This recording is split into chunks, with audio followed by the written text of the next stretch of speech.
حج کرنے سے سارے گناہ معاف ہو جائیں گے۔ میں نے کسی کی نہ سنی نہ مانی اور اپنا سامان اور کچھ درم اٹھا لے آیا۔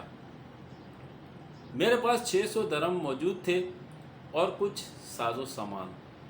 پھر میں بازار گیا اور میں نے 100 درم کا آٹا خریدا اور 100 درم کے کچھ کھانے پینے کی چیزیں خریدی، اور باقی 400 درم میں نے آٹے کے تھیلے میں ڈال دیے، اور پھر اس عورت کے گھر پہنچ گیا اور اپنا سارا سامان اور چیزیں اور آٹا اس عورت کے حوالے کر دیا۔ اس عورت نے ہدیہ لینے پر شکریہ ادا کیا اور دعا دی کہ اللہ تیرے پچھلے اگلے گناہ معاف کر دے اور تجھے حج کا ثواب عطا کرے اور اپنی جنت میں جگہ دے، اور اس کا ایسا بدلہ عطا فرمائے کہ جسے دیکھ کر سن کر لوگ تم پر رشک کریں۔ اور بیٹیوں نے بھی بہت دعائیں دیں۔ ربیع بن سلمان کہتے ہیں کہ حج کا قافلہ روانہ ہو چکا تھا اور میں کوفے میں ہی رک گیا، اور میرا خیال تھا کہ جب حاجی حج سے واپس آئیں گے تو میں ان سے اپنے لیے دعا کرواؤں گا۔ جب حاجیوں کا پہلا قافلہ واپس آیا تو میں نے ان سے ملا اور مبارکباد دی اور دعا کی درخواست کی۔ ان میں سے ایک حاجی نے کہا، کیسی دعا؟ کیا حاجی بھی کسی دوسرے حاجی سے دعا کراتے ہیں؟ میں نے خیر سے کہا، بھائی میں تو بد نصیب ہوں جو اللہ کے دروازے پہ حاضری نہیں دے سکا۔ میں نے کہا، حاجی وہ لوگ کہنے لگے، بڑے افسوس کی بات ہے، شاید آپ جھوٹ بول رہے ہیں یا شاید آپ کا دماغ چل گیا ہے۔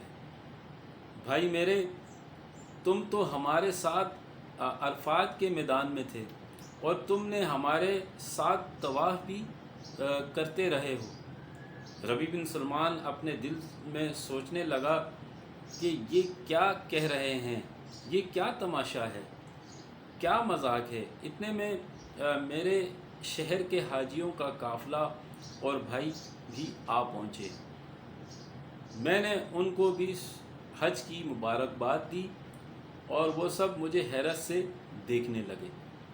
بھائی نے کہا، میں تمہیں وہاں پر بلاتا رہا مگر تم یہ کہہ کر چلے گئے میں آ رہا ہوں۔ اور پھر سب نے کہا، تم ہم سے پہلے کس طرح یہاں کوفہ آ پہنچے؟ میں نے کہا، میں تو تم لوگوں کو حج پر روانہ کرنے کے بعد یہیں رک گیا تھا۔ وہ بولے، تم ہمارے ساتھ مذاق کر رہے ہو، تم ہمارے ساتھ عرفات پر بھی تھے اور تم نے ہمارے ساتھ ربی بھی کی تھی۔ ربیع بن سلمان نے کہا کہ میری حیرت میں اضافہ ہوتا گیا۔ اس دوران ایک شخص ان سے آگے بڑھا اور کہنے لگا، بھائی انکار کیوں کرتے ہو؟ تم ہمارے ساتھ مکہ میں بھی تھے اور مدینہ میں بھی تھے، بلکہ جب ہم روضہ رسول کی زیارت کے بعد بابائے جبرائیل سے باہر آ رہے تھے تو اس وقت تم نے یہ تھیلی میرے پاس امانتاً رکھوائی تھی، یہ تھیلی واپس لے لو۔ ربیع بن سلمان کہنے لگے، میں نے اس تھیلی کو اس سے پہلے کبھی نہیں دیکھا تھا، اور تھیلی پر لکھا تھا، ہمارے ساتھ تجارت کرنے والا کبھی نقصان میں نہیں رہتا۔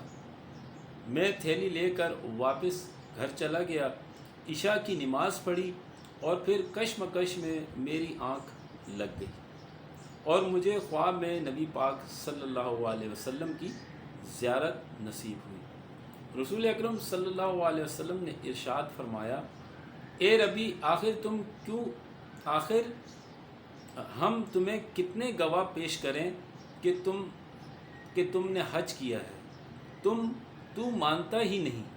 بات یہ ہے، جب تم نے اس عورت کو جو میری اولاد تھی ہدیہ کیا اور اپنا حج ان پر قربان کر دیا تو اللہ نے ایک فرشتہ تیری صورت کا بنا کے حکم صادر کیا کہ جاؤ قیامت تک ہر سال ربی کی طرف سے حج کرتے رہو، یہ اب کرتا رہے گا، اور مزید دنیا میں تمہیں یہ انعام دیا کہ تم نے 600 درم اس عورت کو دیے تھے، اللہ تعالیٰ نے تمہیں 600 سونے کے دینار اشرفیاں عطا کر دی ہیں، کھولو اس تھیلی کو اور دیکھو۔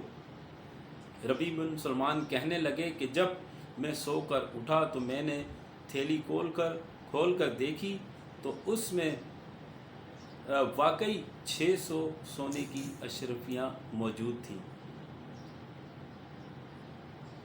اور پھر تھیلی پر لکھا ہوا تھا کہ ہمارے ساتھ تجارت کرنے والا کبھی نقصان میں نہیں رہتا۔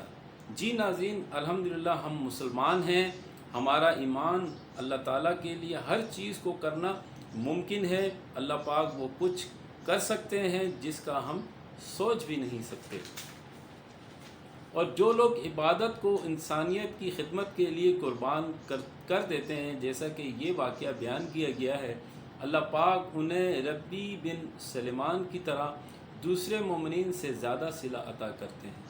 اللہ پاک نے ہمیں ملک میں مہلک وبا کی آزمائش کی شکل میں انسانیت کی خدمت کا موقع عطا کیا ہے، لہٰذا اس موقع کو نہ جانے دیں اور لوگوں کی خدمت کریں۔